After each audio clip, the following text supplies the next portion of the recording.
आ रहा है।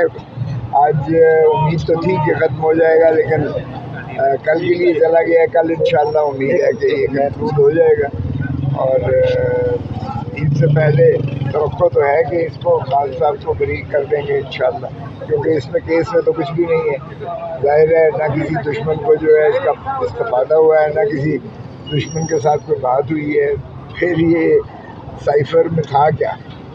साइफर आज तक पेश नहीं हुआ है। वो मवाद किसी के सामने है ही नहीं अदालत में। जिस बुनियाद पर सज़ा की जा रही है वो बुनियाद है ही नहीं अदालत के सामने। और आर्टिकल 129G जो है कानून शहादत बड़ा वाज़ेह है कि अगर कोई ऐसा शवाहिद और सबूत जो है वो पेश नहीं की जाती है जिसका मुकदमे से मुताल्लिक हो, तो वो उसका जो है फिर मुकदमे को बाहर फेंक देना चाहिए। तो इस तरह से तो वाज़ेह हो गया है, क्योंकि जितनी भी समातें हुई हैं उसमें बदनीयती का अंसर ही सामने आया है। और वैसे भी ये पाकिस्तान की इज़्ज़त और गैरत और नमूज़ 25 करोड़ अवाम की जनाजा निकालने के मुतरादिफ है कि एक वज़ीर आज़म को इस बिना पर जो है पाबा सलासल किया हुआ है कि उसने जो है डोनाल्ड लू, जिसने हमारे एम्बेसडर असद मजीद को ये कहा कि अगर तुम इमरान खान को चलता करोगे, निकाल दोगे वज़ारत उज़्मा से, तो अमेरिका तुम्हें माफ़ कर देगा,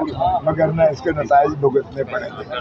तो फिर इसमें मुझे बताएं कि कौन सा पाकिस्तान का दिफा खतरे में है? बल्कि वज़ीर आज़म का ये फ़र्ज़ बनता था, जिस तरह भुट्टो को जब धमकी दी गई कि तुम एटम बम बनाना बंद कर दो वरना तुम्हें इबरत का निशान बना देंगे, हेनरी किसिंजर ने कहा था। हमने उसे तो कुछ ना कहा, हेनरी किसिंजर को अपने ही वज़ीर आज़म को हमने फांसी दे दी, जो 45 साल के बाद सुप्रीम कोर्ट ने कहा कि ये गलत हुआ था फैसला, कानून के तकाजे पूरे नहीं हुए, ड्यू प्रोसेस ऑफ लॉ को नहीं हुआ। अब भी यही है, अल्लाह करे कि इसको 45 साल ना लगाए और अभी से ये फैसला कर दें। साहब ये बताइएगा, आज जो है अटॉर्नी जनरल और चीफ जस्टिस एक दूसरे को दलाइल देते रहे हैं सर, आपस में एक दूसरे को सफाइयाँ देते रहे हैं, क्या कहेंगे? देखें, ये तो भांडा फोड़ दिया है 6 जजों ने बड़ा वाज़ेह तौर पर कि ये जो है एस्टैब्लिशमेंट और एग्जीक्यूटिव की मुदाखलत है अदालतों के निज़ाम इंसाफ, निज़ाम अदल को जंजीरों में जकड़ा हुआ है। तो ये 25 करोड़ अवाम का मसला है। चीफ जस्टिस ऑफ पाकिस्तान को खुदा का खौफ करना चाहिए कि वो निज़ाम में अदल को जो पवित्र करे, इसको जो है शफाफ करे और इसको जो है जंजीरों में जकड़ने से रोके, क्योंकि एग्जीक्यूटिव हो या एस्टैब्लिशमेंट हो मुल्क की बहुत तबाही कर चुकी है। सर ये चीफ जस्टिस साहब को मुलाकात करनी चाहिए थी नवाज शरीफ से? बिल्कुल नहीं करनी चाहिए थी, कतई नहीं करनी चाहिए थी। ये तो उसी के जिस के खिलाफ शिकायत है उसी को बुला के कह रहे हैं कि तू भाई कमीशन बना दे।